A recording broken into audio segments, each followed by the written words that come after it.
សួស្តីបងប្អូនទាំងគ្នាបាទថ្ងៃនេះដែរខ្ញុំបានមកទិញពូជបាទកូនត្រេនទុយយកទៅដាំនៅដីចម្ការដោយសារតែខែនេះគឺខែធ្លាក់ភ្លៀងបងប្អូនទាំងគ្នាអញ្ចឹងយើងដាំទៅគឺដឹងតែរស់ដឹងតែដុះហើយមិនថាតែអ្នកដាំកូនឈើបាទដំណាំត្រេនអីទេគឺបាទអ្នកស្រែចម្ការក៏ចាប់ផ្ដើមភ្ជួររាស់ដីបាទដាំដែរដោយសារតែខែធ្លាក់ភ្លៀងអញ្ចឹងណាបាទយើងងាយស្រួលក្នុងការដាំដុះហើយខ្ញុំទិញប្រភេទពូជបាទកូនត្រេននេះគឺប្រភេទពូជបានថងបងប្អូននេះបងប្អូនដឹកបាទដើមត្រេនពូជម៉ាន់ថងមកដល់កន្លែងចកាដើមនៅជុំវិញដីហ្មងបងអូនចាប់5ឆ្នាំទៀតបងអូនកុំមក5ឆ្នាំទៀតបាទប្រមូលផលហើយដល់ខែរដូវភ្លៀងហើយបងប្អូននៅពេលដែលយើងដាំអីក៏ដុះល្អដែរណាបងប្អូននេះបាទដាំពោតឡើងខៀវហ្មងនេះដាំប្រហែលជា8 9ថ្ងៃបាទប្រឡូកបានប៉ុណ្ណឹងដាំពោតបងប្អូនបាទនេះបងប្អូនដើមត្រេនដែលខ្ញុំធ្វើការទិញបាទថ្ងៃមុនណាដែលយកមកដាំហ្នឹងបាទឥឡូវវាចាប់រឹសហើយនេះដោយសារតែពេលដាំនេះខ្ញុំបានថតវីដេអូហ្នឹងហើយនេះបងប្អូននេះពូជម៉ាន់ថងបាទដាក់នៅកន្លែងដីបាទដីក្បាលស្រែបងប្អូនគាត់ថាកន្លែងនេះវារៀងទួលខ្ពស់យ៉ាងទៅបាទយើងកាប់ដាំបានណាប្រភេទដីរៀងខ្មៅដែរទេយើងកាប់បន្លាយបង្ហូរកុំឲ្យវាបាទចំទឹកចឹងណាបាទនេះរបៀបនៃការដាំត្រេនគឺនិយាយទៅវាមានបច្ចេកទេសឬក៏បទពិសោធន៍ខុសៗគ្នាចឹងបងប្អូនដីនេះគឺខ្ញុំកាប់ម្ដៅប្រហែលជាកន្លះម៉ែត្រ4ជ្រុងណាបាទម្ដៅអ្នកខ្លះគេខួងទៅណាមានម៉ាស៊ីនខួងគេខួងម្ដៅទៅហើយហាលដីបាទ2ថ្ងៃបានដាំហើយបាក់វេនជុំវិញដើមត្រេននេះគឺយើងកាប់ឲ្យវាផុសដីចឹងណាបាទជំរៅវាកន្លះម៉ែត្រនិយាយទៅកន្លះម៉ែត្រ4ជ្រុងបាទហើយរបៀបនៃការដាំគឺយើងមានដាក់ជីបាទធម្មជាតិអីឬក៏លាជីផ្សារតិចតួចចឹងទៅ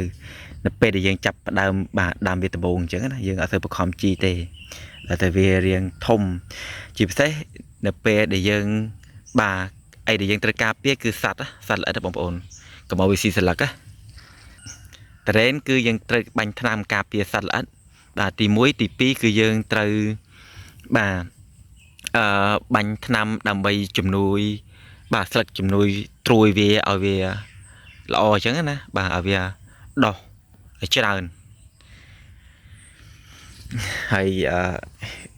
មិនសូវជាមកបបពិសោធន៍អីទេដោយសារតែបាទខ្ញុំមិនដែលដាំកន្លងមកអញ្ចឹងបងប្អូនដោយសារតែយើងទៅតែរៀបចំដាំដែរអញ្ចឹងណាបា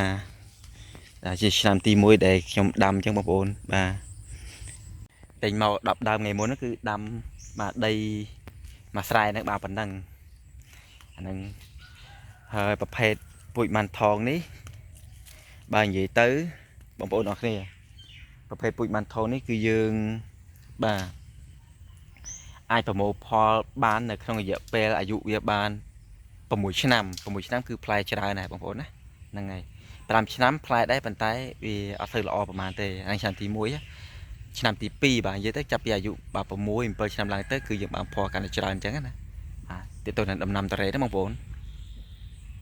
ការដាំលើកមុនបាទម្ដាយក្មេករបស់ខ្ញុំគាត់ដាំអត់ដឹងប្រភេទពូជអីទេបាទមានន័យថាដឹងតែប្រភេទម៉ាន់ថងប៉ុន្តែយើងអត់ចេះរើសកូនពូជយកមកដាំអញ្ចឹង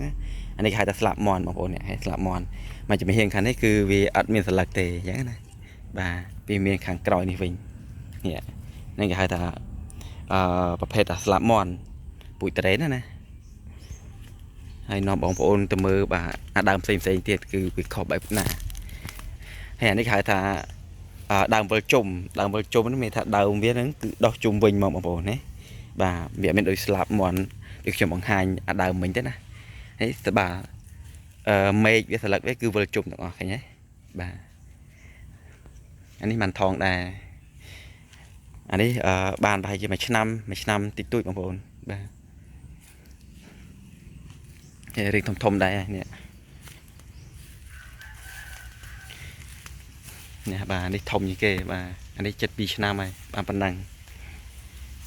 ត្រូវការថែទាំមកនិយាយទៅបាទដាំដំណាំតារ៉េនេះបងប្អូនអើយនេះសាម៉ៅបងប្អូននេះមាន2 ដើមដែរអានេះគេហៅថាសាម៉ៅថៃណាបាទអានេះសបក vía sẽ đau ngay bàn tay sạch vía bà cra sạch vía cra hơi bà em chứ ngay nhằm ở cái đau có bà phê sao mà thay bằng bộ giờ tình cái đập đó nè bà này bà hay bà 3 năm ấy đau được phần này